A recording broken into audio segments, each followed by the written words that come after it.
Normalmente, as pessoas que floreiam muito ou que tentam explicar muito quando vão falar são pessoas que têm um pouco de medo de serem julgadas ou das suas ideias não serem aceitas pelos outros, né? De não Verdade. ter uma comunicação, de não ter uma opinião que seja compatível com a do grupo.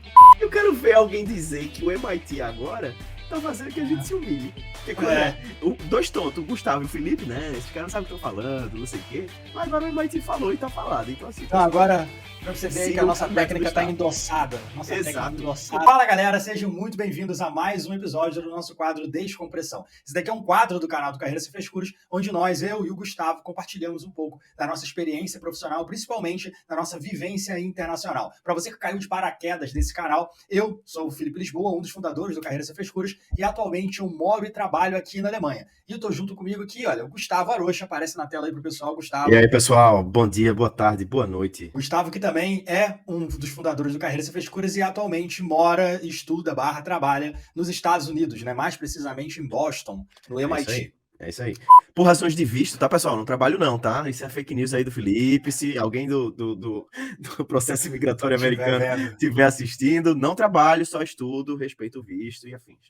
Já é bom deixar isso claro, né? Na época que todo mundo é cancelado. Tem que deixar claro porque vai que, né? A gente nunca sabe quem tá assistindo aqui a gente. Então, vamos deixar bem claro. E para você que nunca viu, né, um episódio do Descompressão, o que a gente faz aqui, na verdade, é ser uma conversa aberta, onde a gente compartilha um pouco dessa experiência profissional, mas de uma forma um pouco mais descontraída. É como se fosse a nossa válvula de escape, porque a gente passa por alguns problemas, passa por algumas situações ao longo da nossa vida profissional, e como todo mundo sabe, né, as pessoas só postam, só compartilham a vitória. Ninguém fala das derrotas. Então aqui é a hora que a gente vai trazer um pouco mais de humanidade para vocês, mostrar que nem tudo é fácil, nem tudo são flores, e que a vida profissional também tem seus altos e baixos, mas eu acredito que vocês podem também acabar se identificando com um pouco das situações que a gente passa aqui e quem sabe a gente não aprende, se desenvolve junto através desses episódios do Descompressão. Então a gente vai procurar sempre trazer não somente as nossas vivências, mas também algumas reflexões com relação à carreira e desenvolvimento profissional. E aí juntos a gente vai crescendo, vai se desenvolvendo e vai chegando onde a gente deseja profissionalmente e pessoalmente. Perfeito, Gustavo? Gostou dessa introdução de hoje? Pô, achei top, hein? Achei complexa, completa e complexa. A dicção também aqui não tá muito boa, não. Então, Gabriel, quer dizer, diretor, me ajuda aqui, diretor, por favor. A gente vai melhorar, gente, por favor, né? Perdoem a gente tá começando agora nessa vida de youtuber, então não é um dos nossos fortes, mas como tudo na vida, como toda habilidade, quando você faz com uma certa frequência, né, a consistência te leva à perfeição. Exato, então a gente vai melhorando ao longo do tempo. Gustavo, me fala aí como é que você tá? Muito tempo que eu não converso com você. Cara, a gente passou aí 2 semanas sem se falar, né, aqui no Descompressão, então tem várias coisas para fazer um update. De início, irmão, eu esqueci que eu tinha que estudar, cara. Como é que estuda? Faz muito tempo que eu faço isso, não sei mais. Você esqueceu de volta.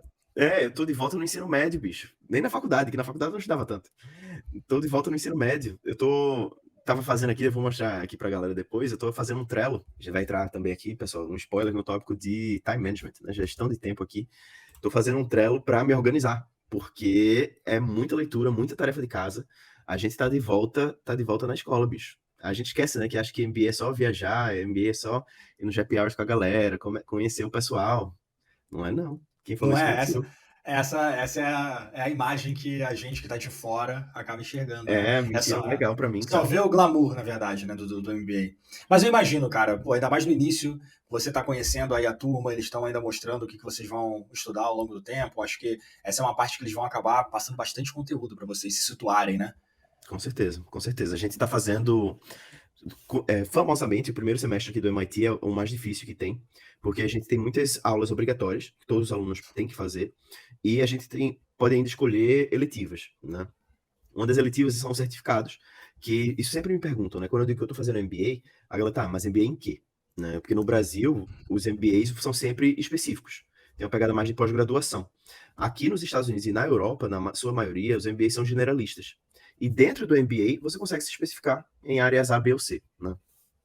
Aqui no MIT são 6 possíveis especializações, mas as 3 principais são em finanças, em gestão empresarial e em inovação. Eu estou fazendo a de gestão empresarial, né? Eu escolhi fazer a de gestão empresarial. Então, além de todas as 5 matérias obrigatórias, tem essa e eu ainda estou fazendo também uma letiva em estratégia competitiva. Então, assim, são 7, a gente chama em Recife cadeiras, né? Eu acho que em Minas também chama assim. Então, eu tô pagando 7 cadeiras e é muita tarefa, irmão. É muita tarefa. Deixa eu dar um gostinho para vocês aqui do que eu tô sofrendo. Vamos lá. Deixa eu me situar. De sofrimento o Porque, povo gosta, né? né? Não, Não ninguém é. quer saber, Gustavo tá bem? Não, foda-se. Gustavo tá sofrendo. Deixa, deixa eu botar aqui pra vocês. Olha, quando Calma aí você abre que... isso daí, eu tô vendo que você Ah, botou luzinha aí no seu cenário novo. Tem um tu me LEDzinho respeita, aí. Felipe. Pô, esse aqui, cara, é um Trello que eu fiz e não tem todas as matérias ainda, tá? Eu tô fazendo Uhum. pra organizar o que é pra essa semana e o backlog de tudo que eu vou ter no semestre. Ah, tá. De tudo que você vai ter no semestre. Porque quando você falou backlog, antes de você terminar de falar, eu falei, cara, se for o backlog da semana, ele realmente tá enrolado. Lascou, não lasquei. Ó, o cinzinha é que tem que entregar e o azulzinho é que tem que ler. Bicho, é muita coisa. Ah, Cara, realmente. Dá pra perceber, então, por que o MIT é um dos MBAs mais puxados do mundo, né? Não é à toa. E essas leituras não são leituras simples, né? São leituras complexas, são leituras de é, artigos, de é. estudos. Então, é algo que você não vai ler em 10, 15 minutos, né? E tem Você tem o que que dedicar um quebra. tempo estudando, né? Não, sem dúvida, sem dúvida. E no ensino médio, na faculdade, você conseguia dar o seu migué. Não lê isso aqui não. Botar aqui hoje tem o chat GPT, né? Mas botar aqui no Spark Notes da vida para ele me dar um resumo. Cara, você chega na aula, você tem uma plaquinha com o seu nome, né? E eu pego depois aqui pra mostrar pra vocês. Mas ele chama você.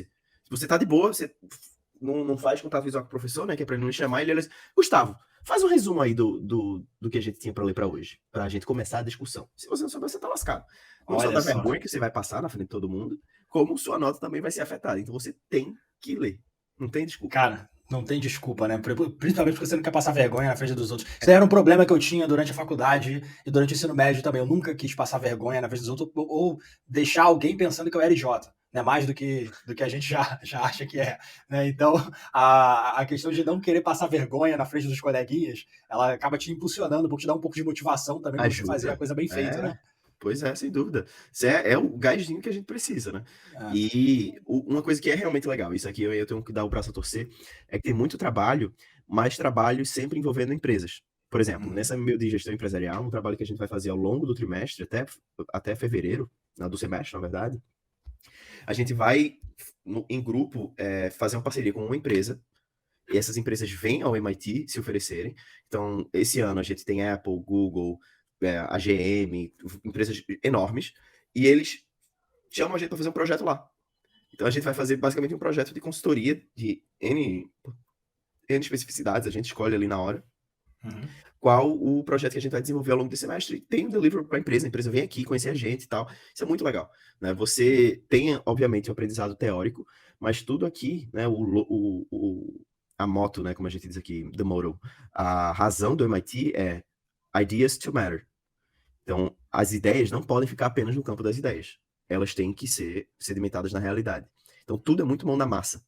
Né? A ideia do MIT é você é uma pessoa teórica, beleza, mas tudo tem que ser retroalimentado para a realidade. Então, você vai aprender coisa teórica, mas você sempre vai aplicar isso. Isso é muito legal, porque você vê realmente o porquê de você estar aprendendo aquilo. Tipo, não Bhaskara da vida que a galera está se perguntando até hoje porque aprendeu Bhaskara. Sem ter Né? uma aplicação de fato, né? Exato. Isso é muito legal. Boa, boa. Mas, cara, eu acredito que vai ser um pouco complicado da galera que tá de fora ver realmente o impacto que pode ter na vida deles, já que eles não vão ter essa experiência direta com as empresas. Mas algo que eles podem ter de impacto direto é essa questão da gestão do tempo que você falou. Sim. Porque para você conseguir fazer todas as atividades que você tem, as atividades acadêmicas, as atividades profissionais e principalmente as atividades pessoais, para que você não entre em parafuso e não acabe perdendo o pouco de saúde mental que te resta, se eu bem te conheço, você vai ter que se organizar de uma forma boa. Então vamos falar um pouco sobre gestão de tempo e gestão de atividades. Você mostrou ali o Trello, que é uma ferramenta que você utiliza. Explica um pouco para o pessoal o que é o Trello,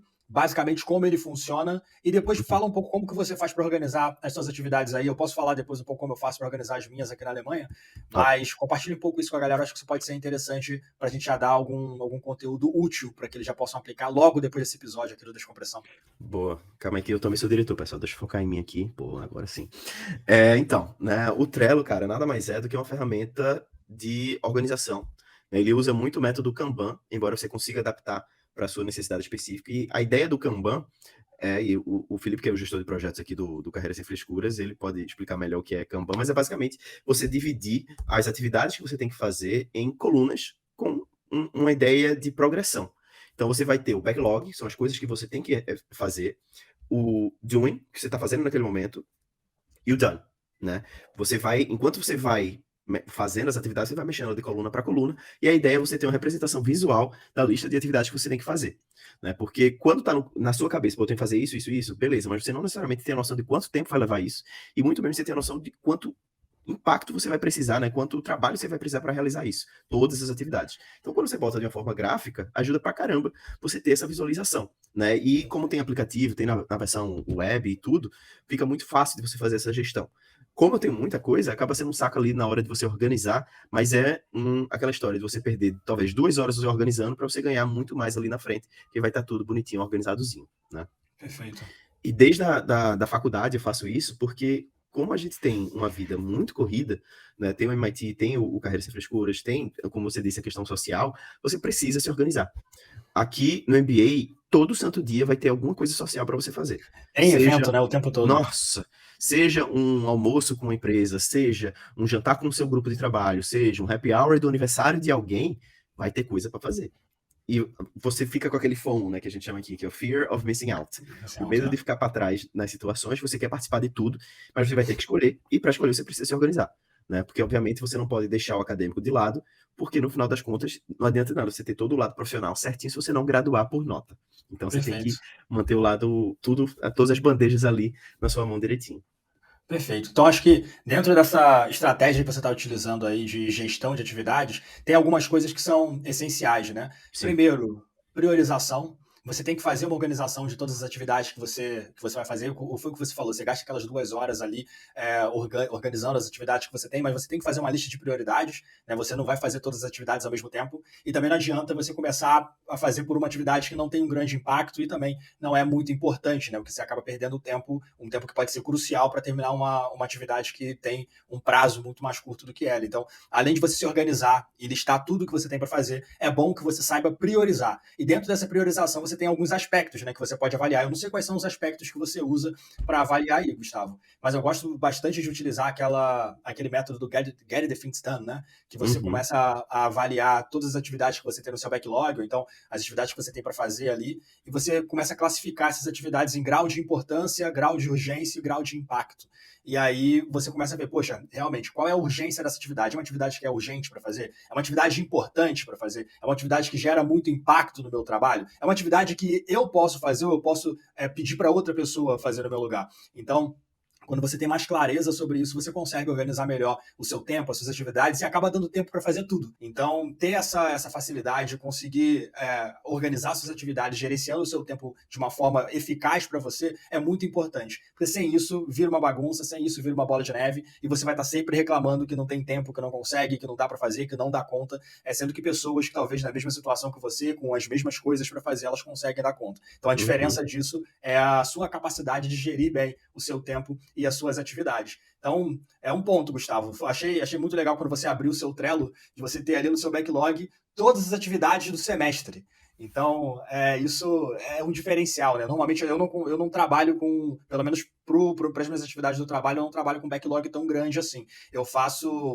Cada dia eu faço uma lista de atividades e o máximo, durante o final de semana, eu faço a lista das atividades da semana, o meu famoso Big Win. Tipo, normalmente no domingo, eu pego, sento e eu listo, poxa, quais são os meus Big Wins da semana? Quais são as atividades que eu vou fazer durante essa semana que, se eu conseguir cumprir, a minha semana tá ganha, né? Tanto na minha atividade profissional quanto na minha atividade pessoal. E aí, a partir desses big wins, eu começo a listar as outras atividades que eu tenho que fazer. E eu faço o meu macro gerenciamento, né, semanal, e o micro gerenciamento eu faço de forma diária. Eu sempre acordo um pouco mais cedo do que eu deveria, assim, ou do que eu poderia, melhor dizendo. E aí eu sento e listo todas as atividades do dia, vejo o que eu deixei de fazer no dia anterior, e aí esse se torna o meu backlog e eu começo a trabalhar em cima dessas atividades. Mas isso é muito importante, cara. Depois que eu comecei a fazer isso também, a minha produtividade aumentou muito, a eficiência também, e eu comecei a ter muito mais tempo, que aí acabei utilizando para procrastinação programada. Essa é outra ferramenta, né, que a gente não vê muitas pessoas falando. A gente, quando olha na internet, a gente vê sempre as pessoas criticando a procrastinação, né? Você não pode procrastinar, você não está produzindo, você tem que estar produzindo o tempo todo. E a gente sabe que essa não é a realidade, né? Por mais que vocês tenham aí, Gustavo, suas milhares de atividades para fazer no MIT, milhares de eventos, tem uma hora que você pega coçando o dedão do pé, e eu tenho certeza que isso acontece, ou jogando o PS5, porque eu sei que foi a sua primeira compra quando você chegou nos Estados Unidos. Foi. Então, Não cara, nego. existe, tipo, não todo mundo para uma hora para procrastinar, para uma hora para respirar, não tem ninguém Sim. que rende e trabalha 24 horas por dia. Mas o que a gente gosta de falar no Carreira Sem Frescuras é que a sua procrastinação ela tem que ser programada. E é bom que você programe os momentos de procrastinação ao longo do dia. Então, Sim. quando você tem o seu tempo muito bem organizado, você sabe, poxa, olha, de tal hora até tal hora eu vou trabalhar, mas esse tempo aqui específico eu vou tirar para fazer nada, que é uma das melhores atividades para se fazer na vida. Não sei se você tem essa mesma visão. Mas depois que eu passei dos 30 anos, né, sou muito velho com 31, eu comecei a perceber que fazer nada é muito bom. Então, eu sempre tenho olhares para fazer nada no meu tempo. Não, então, é o que eu tô fazendo. Eu tô tirando meu sábado para ser o dia do nada. Porque aí como eu sou idoso também, né? Eu tô fiz 30 já, então minha lombar já não aguenta essa ida, nem meu fígado, de ficar saindo toda santa noite pra ir pra festa. Né? Tem uns jovens aqui do MBA que vão para as festas e afins, mas a sexta-noite é o que eu faço isso. E sábado é o dia para eu me recuperar da saída da sexta, então eu vou ficar fazendo vários nadas. Uma coisa que você comentou, né, de ser legal do teu backlog total, o que ajuda muito, porque às vezes é um pouco mais complicado você fazer isso no trabalho, porque você não tem a visibilidade da todas as tarefas que você vai ter que fazer ao longo de 6 meses, obviamente. Mas para o lado acadêmico, né, a galera que está assistindo a gente, que é de faculdade e afins, o que ajuda muito é que, ao menos nas faculdades americanas e algumas faculdades brasileiras estão fazendo isso também, eles têm um papelzinho assim que é o syllabus, que ele vai ter todos os dias da matéria. Então, por exemplo, esse aqui de estratégia competitiva. Ele vai falar sobre o que é esperado, quais são as entregas e o que é mais legal, aqui, não sei se dá para ver direitinho, quando que são as entregas e quais as leituras que a gente tem que fazer para cada aula. Então você consegue se programar com muita antecedência. Muita antecedência. Né? Até porque uma coisa que é bem peculiar do MBA é que chega ali meados de outubro, na verdade, começa todo o período de recrutamento de várias empresas que vêm para o campus para a galera poder entrar nos processos seletivos. E assim, 90% da razão de você vir para o MBA é você conseguir um emprego. Né? Então a galera vai cagar para o lado acadêmico e vai focar 100% no lado profissional. O que prejudica um pouco a sua programação. Então, quanto mais programado você for, né, de certa forma, né, você tem que estar programado para o inesperado. Porque quando você está 100% focado em, faça isso depois, faça isso depois, você não vai ter tempo para algo inesperado acontecer. Né? Você vai deixar alguma peteca cair. Então, dessa forma, você se programando melhor, você consegue se dar ao luxo de fazer vários nadas, como disse o Felipe, além de conseguir se programar para alguma surpresa de última hora. Perfeito. E fora essa parte acadêmica de organização e de várias tarefas aí, Gustavo, o que você fez nessa última semana? Vi que você utilizou um pouco seu tempo de fazer nada para interagir aí com a galera do seu MBA, foi isso mesmo? Cara, antes de mais nada, notícias boas, né? Eu estou pré-motorizado nos Estados Unidos. Eu lembro que tu comentou do perrengue que foi tirar a carteira alemã, então a gente pode fazer uma descompressão só disso, porque eu sei que teve história ali, mas eu fiz a prova teórica da carteira de motorista americana ontem. Passei. Cara, mas foi muito rápido, velho.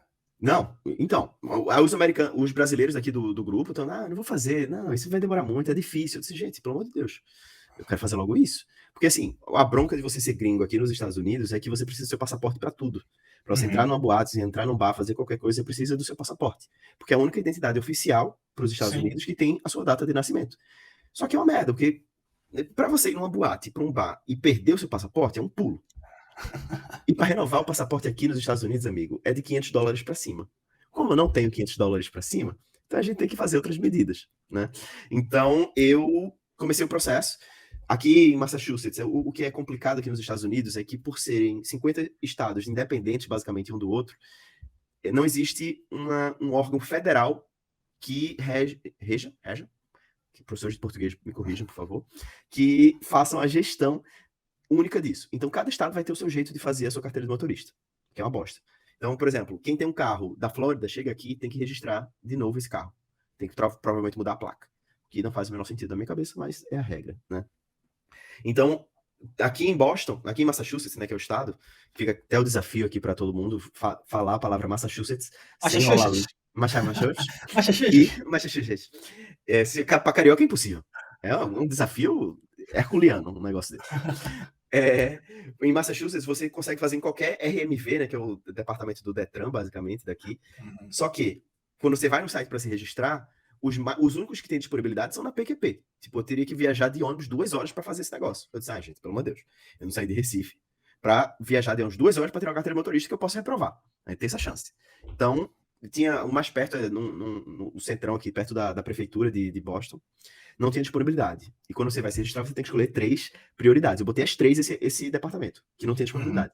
Senão, a gente vai botar você na lista de espera, então. Sem bronca nenhuma, eu espero. Não tenho pressa. Me chamaram com 1 semana e meia. Porra, top. Vou estudar antes de fazer essa prova, né? Porque eu sei que tem coisa de neve, que, obviamente, a gente não tem regra no Detran pra neve no Brasil, e por aí vai. Irmão, eu fiz o simulado online, eu errei 80% das questões. Boa. Tá sabendo legal. Tá sabendo legal. Cacete, bicho, eu sou muito burro. Porque eu achei que eu sabia dirigir. Mas o que ferra aqui é que as perguntas são muito específicas. Tipo, ele pergunta... Porque no Brasil, quando você faz a prova do Detran, ele pergunta se a multa é grave ou gravíssima. Tem umas perguntas assim meio capciosas. Aqui ele pergunta o valor da multa. Pode crer. E você tem que decorar o valor da multa. Outras coisas... como é que você faz junção quando tem interstate? Coisas que no Brasil não existem. Por isso que eu errei. O que tinha como no Brasil, eu sabia. Eu acertei. Mas aí eu disse, pô, fudeu. 10%. 10% lá. Os $30 para fazer essa prova, eu disse, meu Deus, eu não vou ficar gastando $30. Que reais da 250, né? Pois é. Metade do meu salário no Brasil eu vou gastar fazendo essa prova. Então, vamos estudar. Aí eu li o manual, 120 páginas de manual, eu li rápido assim, porque ninguém merece. Você tem que memorizar algumas coisas muito besta, memorizei. Cada estado vai ter a sua velocidade mínima permitida para interestadual, que é a BR, né, lá do Brasil. Então, assim, memorizei tudo, fiz a prova, cheguei lá, era bem mais simples do que eu imaginava. Sim. Porque lá você realmente só precisa acertar 18 questões. Então a prova para quando você acerta 18. Teve um que eu errei, então eu fiz 19 questões. As outras 7 perguntas, eles estão cagando. Talvez tenha alguma coisa importante ali sobre não atropelar alguém. Foda-se, você só precisa acertar 18. E o que eu achei incrível, que no Brasil você precisa ir no médico. Você marca no Detran, vai ter que ir no médico, o médico manda pro Detran, para fazer principalmente exame de vista. Não tem psicotécnico aqui, ele não faz nenhuma pergunta de psicotécnico. Tem muita coisa se explicando na minha cabeça. Pois é. Como os americanos dirigem. tem muita explicação aí. Através dessa eles fazem na hora o teste de visão. Tipo, eles têm... Sabe quando você vai fazer teste de vista no Brasil, que eles botam uma maquininha e você fica vendo um balãozinho? Pronto. É aquela máquina, só que aí com números e pra ver se você é daltônico ou não. É isso. Boa. Cara, que processo, velho. É muito diferente do processo que eu tive aqui. Falando resumidamente, como você falou, né? Foi muita história e eu podia falar aqui sobre vários descompressões seguidos. Como foi a experiência de tirar a carteira aqui na Alemanha, principalmente porque o meu instrutor, ele queria tirar a minha saúde mental, né? Ele queria me abalar, né? Mas aqui na Alemanha foi bem diferente porque o processo ele já era muito mais estruturado. Tipo, foram muitos meses para tirar a carteira. Primeiro, foi difícil marcar para você poder fazer a prova, para fazer todos os exames, era complicado. De primeira, né, uma coisa que a gente já fez, foram esses exames aí de vista, tipo, sem o exame de vista, sem essas aprovações, você não consegue nem dar entrada no processo. E quando você dá entrada no processo, a gente precisa fazer aqui a prova teórica e a prova prática. O que para mim não faz o menor sentido, porque eu já tenho mais de 10 anos de carteira de motorista. E aí eu tinha que fazer uma prova prática, tá ligado? Então a gente teve que estudar para a prova teórica, só que a prova teórica não é assim, marcou e fez, não. Você tem que ir numa autoescola, aí você paga para essa autoescola ali dar entrada no seu processo de tirar a carteira, e você normalmente recebe um livro ou um aplicativo para você estudar para fazer a prova. E no meu caso, eu recebi um aplicativo, e nesse aplicativo você fazia todas as questões e fazia simulados. E você só é autorizado a fazer a prova se você fizer 10 vezes o simulado sem errar nenhuma questão. Nossa senhora. Então são 1.200 questões randômicas e que você tem um simulado de 30 questões e você tem que fazer simulado 10 vezes sem errar uma. Então, cara, você passa muito tempo estudando e tentando ver se você vai acertar ou não essas questões. E aí eu tive que fazer isso durante muito tempo até conseguir lá o sinal verde de marcar a minha prova. Também tinham várias questões diferentes, né, do Brasil. Tem essa questão da neve, tinha questões de matemática na prova, né? Eu não lembro de ter feito isso na prova do Brasil, mas, tipo, dependendo da sua velocidade, qual é o tempo de se você frear tantos quilômetros por hora, quanto tempo o seu carro ainda vai andar até bater no obstáculo. Questão de física mecânica, né? Isso aí, quase. Cara. Então, tipo, pra quem tá no MIT é fácil colocar, né? Mas pra quem não é muito de exatas, né? Fica um pouco mais complicado. Então, tinha uma galera, tipo, tem umas fórmulas pra você gravar, enfim. Tinha várias pegadinhas assim também. Mas depois de fazer a prova teórica, eu ainda tive que fazer uma prova prática. E o engraçado é que eu fiz a prova, antes de fazer a prova teórica, eu estava sem carro, mas eu peguei o meu carro nesse tempo aí de fazer a prova teórica e começar a fazer as instruções da prova prática. Porque até a prova prática eu não podia marcar para fazer. Eu tive que fazer o número de aulas até o meu aplicativo ficar verdinho e eu poder fazer a prova prática. Nossa E eu senhora. lembro que eu ia para a autoescola fazer a aula de carro, né? Então eu chegava de carro, aí eu estacionava meu carro, aí pegava, chamava o instrutor, aí pegava o carro da autoescola e ia andando com o instrutor do meu lado. Cara, foram momentos cômicos, para não falar outra coisa. Mas também E é caro o processo também, né? que, cara, aqui eu gastei acho que uns 1.500 euros. 1.500 ou 2.000 euros. E isso foi o barato, assim, né? Porque eu não fiz todas as aulas teóricas, eu peguei menos aula teórica e eu tentei fazer o processo um pouco mais rápido. E fui numa autoescola também que não era muito cara. Mas gastei uns 1.500 euros, cara, para tirar a Nossa carteira. senhora. E não, é caro. E o Bruno, né, o nosso colega que também trabalha na mesma empresa que eu trabalho aqui, ele tirou a carteira de caminhão, de carreta, né? Carteira D. E aí ele, no processo de carteira, teve uma delas que foi, acho que 3, ou foi de 3 a 5 mil euros, né, para tirar a carteira. Então só que aí a empresa acaba custeando isso, Ah, né? Mas pô, menos pensa mal. só a Menos grana que mal. é para você tirar a carteira aqui, fora o estresse psicológico, porque tem um fator um pouco diferente do Gustavo, é que as minhas aulas eram em alemão, né? Ah, Então, cara, já é difícil você se comunicar, tipo, no dia a dia em alemão. Então, tirar a carteira e fazer toda essa comunicação com o instrutor em alemão é um desafio a mais, né? com certeza. E aí, poxa, acaba que a comunicação, ela interfere na sua vida como um todo quando você está fazendo algum trabalho, tendo alguma experiência internacional. Esse era até um ponto que eu queria trazer na conversa dessa semana, Gustavo, porque, pelo menos para mim aqui, pegou bastante esse tema de comunicação ao longo da semana pelas Hum. interações que a gente teve. A gente, nos projetos aqui que eu estou envolvido na Alemanha, a gente desenvolve projetos aqui na Alemanha, mas para aplicações ao redor do mundo, né? Então a gente tem parceiros nos Estados Unidos, tem parceiros na China, parceiros no Japão, e todas essas pessoas elas têm que se comunicar. E o idioma comum para essa comunicação, eu gostaria muito que fosse o português, mas é o inglês, né? E a questão é que diferente do que muitas pessoas acreditam no Brasil, né? As pessoas fora do Brasil elas não falam inglês direito, se não for as pessoas que moram nos Estados Unidos, né? Ou nos países que têm inglês como língua nativa. Então, às vezes, é muito complicado fazer essa comunicação com pessoas de diferentes partes do mundo por conta de sotaque, por conta do inglês não ser 100%. Então, a gente teve alguns problemas no decorrer do projeto por falta de clareza. E essa falta de clareza acabou gerando alguns ruídos e a gente precisou de muito tempo para discutir coisas que eram muito simples e que poderiam ser resolvidas de uma forma muito rápida se não fosse o problema, se não fosse esse ruído do idioma. E eu fiquei pensando, cara, realmente essas estatísticas que a gente vê na internet, elas fazem muito sentido, né? De que a maior parte dos problemas, 95% dos problemas que acontecem dentro da empresa, eles têm como causa raiz a questão da comunicação.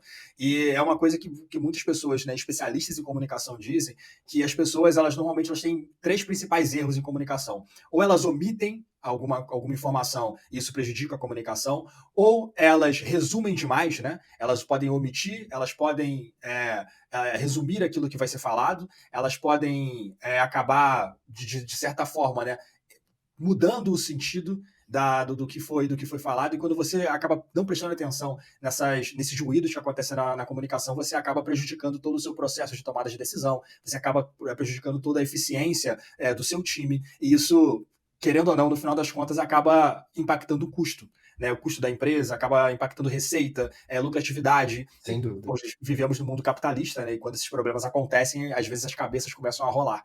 Então, é muito bom assim, a gente começar a prestar mais atenção nessa questão da comunicação, para ter uma comunicação um pouco mais clara, um pouco mais direta, eliminar um pouco esses ruídos, porque os profissionais que sabem se comunicar e que têm uma comunicação assim acima da média, eles acabam aproveitando mais oportunidades, né? E têm o seu desenvolvimento um pouco mais rápido e um desenvolvimento maior assim no meio corporativo. Não sei se você já chegou a enfrentar algum problema de comunicação aí no MIT, junto com seus colegas, tem pessoas do mundo inteiro aí, né?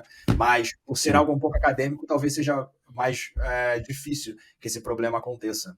Ou tô errado? Não, eu acho que vai ter oportunidades para acontecer, né? Como muitos dos nossos trabalhos são em grupo, e o grupo, por via de regra, é muito internacional, né? Ao todo, acho que somos 41% da turma é internacional, vai acontecer em algum momento, né? Eu acho que Agora, os conflitos que eu estou prevendo que vão acontecer não necessariamente por problemas de comunicação, mas, na verdade, por diferenças em métodos de comunicação, né? Eu sou uma pessoa mais direta, né? Se eu discordar, eu digo, se eu concordar, eu digo. Eu não preciso florear muito o papo. E eu prezo pela eficiência, nesse caso. E tem um colega do meu grupo específico que ele, para falar alguma coisa, ele floreia por 5 minutos.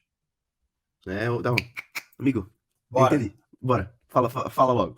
Né? E ele precisa dizer o que ele está pensando, que é muito importante estarmos alinhados dessa forma, assim, mas além do. Ai, irmão, cara, fala Preguiça, logo o cara. que tu Vai, vai, quer, vai. bicho. Tá todo mundo aqui com o tempo contado, mas a gente tem que. Metade da razão. Outra. Eu tô jogando porcentagem à torta e à direita aqui de razão do MBA, né? Então, não Uhum. some a porcentagem que não vai dar um, tá? Mas a Uhum. boa parte da razão do MBA é você expandir os seus horizontes, né? Então, estou tentando, a duras penas, manter uma mente aberta aos diferentes tipos aqui, respeitar o jeito do colega. Meu olho vai ficar piscando assim de nervoso, mas a gente vai conseguir digerir. Cara, esse é um dos problemas que a gente também vê em comunicação, né? Das pessoas que não conseguem ser muito diretas, acabam floreando muito e às vezes não deixam a informação que ela gostaria de passar de uma forma clara, né? Eu não sei qual é o problema, ou não problema, né? Mas por que esse seu amigo ele acaba usando dessa estratégia para tentar se comunicar. Mas normalmente as pessoas que fazem isso, elas se você for olhar ali na raiz da questão, às vezes Aham. elas têm uma questão com relação à aceitação ou Hum, então a julgamento ou não das outras pessoas. Normalmente, as pessoas que floreiam muito ou que tentam explicar muito quando vão falar são pessoas que têm um pouco de medo de serem julgadas ou das suas ideias não serem aceitas pelos outros, né? De verdade, não ter uma comunicação, de não ter uma opinião que seja compatível com a do grupo. E aí eles verdade. tentam, de certa forma, justificar tudo que eles querem falar antes de emitir a sua verdade ou ali a sua opinião. Então eles ficam falando cheios de dedos, né? Até falarem de fato o que vai acontecer. Existem momentos que essa preocupação ela tem que ser vista realmente, né? Existem momentos que você precisa, assim, trabalhar um pouco ali, dar uma maciada na galera, principalmente quando você vai dar uma notícia ruim. Eu falo isso com relação à minha mãe, cara. Minha mãe é uma graça. Minha mãe ela também é muito direta, igual você, Gustavo. Só que às vezes Aham. ela é direta até demais. Né? Se ela vai dar uma notícia ruim, por exemplo, a notícia do falecimento de alguém, ela me manda 3 mensagens. Ela fala assim: Oi, Felipe, bom dia, fulano morreu. E é assim, tá ligado? Ontem mesmo, ela chegou assim: Oi, Felipe, bom dia. Fulano morreu. Eu falei assim: o quê? Como assim fulano morreu? Eu falei assim, tava doente, foi pro hospital, operou e morreu. Ah, mas é bom que não sofre, graças a Deus, tá agora descansando em Jesus e a gente encontra ele na glória. Então ela é muito confortável. Para ela é muito tranquilo falar de morte, assim, né? Mas para algumas pessoas não é. Então, se ela usar essa comunicação muito direta em determinadas situações, isso vai ser um pouco estranho, entendeu? Bom Então, demais. poxa, tem alguns momentos que não adianta chegar, porra, fulano morreu. Não, pô, você tem que dar uma trabalhada. Mas essa é uma questão que dá para tratar, né? Você consegue, sim, se adaptar ao ambiente, às pessoas que você está conversando, para ir melhorando cada vez mais a sua Pois é. comunicação com o tempo, né? Então é algo para a gente ficar aí na mente, que não tem certo e errado, mas dependendo da situação, é bom a gente saber ver ali, sentir a temperatura, né? Se é o momento de ser mais Sim. direto ou de florear um pouco mais para amaciar a galera antes de dar a mensagem que a É. gente quer dar. Ah, Gustavão, pode eu falar. tenho uma notícia boa pra gente talvez finalizar o Descompressão de hoje. Notícia Boa. boa, entre aspas, notícia boa. É mais uma corroboração, né? Porque a gente vive, morre falando de como deixar o currículo, de como você tem que se portar numa entrevista, de como que você tem que fazer seu pitch. E a galera, os haters, né? Tem até nome pra isso agora. Em Recife a gente chama de outro nome. Mas os haters, No Rio também. eu só não posso dizer aqui pra não ser cancelado, mas a gente chama de outro nome. Os haters diz, não, isso é besteira, pra que perder tempo fazendo isso? Vou ter que, como é que falaram uma vez? Vou ter que me humilhar pra conseguir emprego. Eu disse, caralho, você pensar 3 vezes antes de falar é você ser humilhado. A barra pra ser humilhado tá baixa, pra Tá baixo. caramba. Eu não postei os stories porque eu queria primeiro fazer a descompressão, anunciar isso. Mas a gente teve uma aula aqui no MBA sexta, sobre, junto com a galera, os professores de comunicação e os professores, as pessoas da faculdade responsáveis pelo centro de carreiras daqui. E a Uhum. aula, Felipe, era sobre usar o método STAR para fazer um pitch de quem sou eu. Olha só, olha só. Quando eu olhei, eu disse, mas Eu quero ver alguém dizer que o MIT agora tá fazendo que a gente se humilhe. Porque quando É. dois tontos, o Gustavo e o Felipe, né? Esses caras não sabem o que estão falando, não sei o quê. Mas agora o MIT falou e tá falado. Então, assim, Então, pessoal, agora, para você ver aí que a sigam nossa o método técnica está STAR. endossada. Nossa técnica Exato. endossada aí pelo Completamente MIT. endossada pelo MIT. Se E você tem não. até Pode uma falar. ferramenta online que ela faz uma avaliação de currículo e dá uma nota, né? Então, todos os brasileiros fizeram, porra, esse negócio aqui deve estar quebrado, me deu 70 e pouco. Eu disse, acho que tá quebrado não. Eu botei a minha, deu 95 de 100. Olha. Aí eu disse, porra, o que foi que eu errei, né? Aí quando eu fui olhar, os 5 pontos que estavam errado é porque ele achou que eu tinha escrito errado as palavras que estavam em português. Em São os nomes português. da empresa. Tipo, carreira sem frescuras. Não tá errado. Então, assim, o currículo que a gente diz para vocês fazerem, a grande proposta do Carreira Sem Frescuras foi Felipe e eu passarmos para vocês o que a gente aplica na nossa própria vida. Né? Então, o currículo meu e o currículo do Felipe, o que a gente diz para vocês fazerem é o que a gente faz no nosso currículo.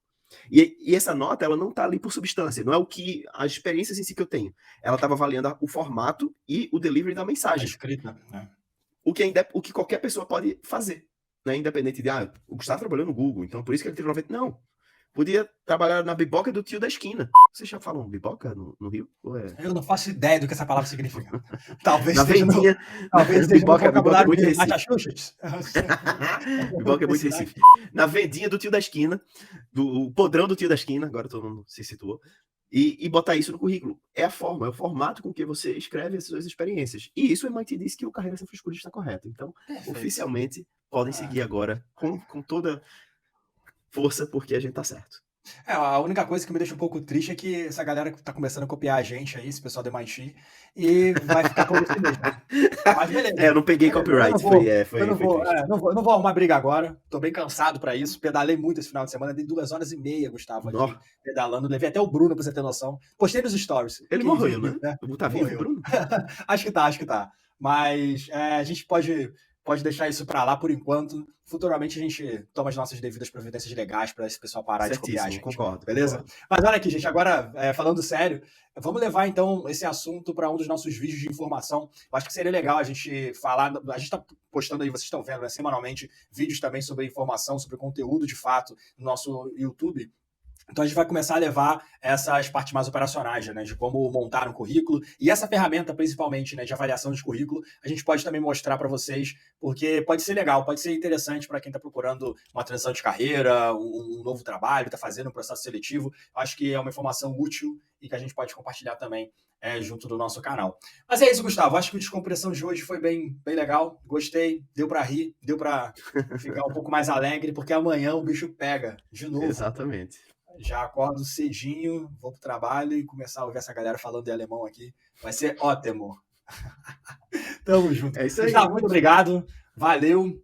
Ótima semana para você aí nos Estados Unidos. Ficamos então por aqui, pessoal, mais esse episódio do Descompressão e a gente se vê na próxima semana. Até mais. Valeu. Tchau, pessoal. A gente tem que falar alguma coisa de siga nosso canal, de comenta, compartilha. Acho que no início, né? No início? Então, Gabriel, pode colocar essa parte aqui no início se você quiser. Ou então você deixa aqui mesmo, a gente aprende a fazer isso lá futuramente. Vou dar tchau de novo, pessoal. Tchau, pessoal. Valeu. É isso aí, pessoal.